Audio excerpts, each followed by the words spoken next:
Okey, Assalamualaikum.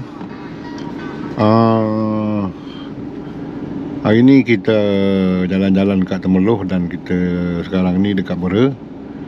Jadi jalan lama ni dekat apa ni, Bera ke Temerloh ni ada satu pekan lama Pekan lama, nama dia Pekan Durian Tawar. Tapi sekarang ni pekan dia ni tak ada nampak wujud lagi lah. Cuma ada bekas-bekas kedai yang masih ada.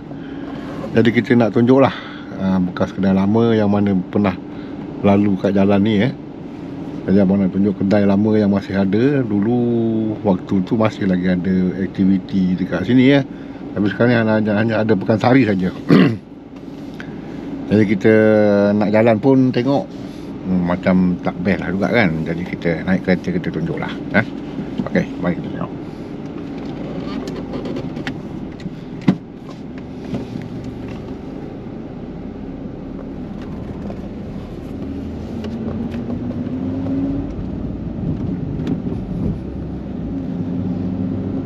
Ni tuan-tuan, kedai agak dalam semak ni. Dalam semak ni kedai ni. Nampak kan? Ni kedai ni dah naik semak lah semua, tengok tu. Dia ada di kiri kanan jalan ni. Dia sebelah balai polis Durian Tawar ni. Yang masih beroperasinya ni lah, sebelah Durian Tawar ni, kedai ni lah.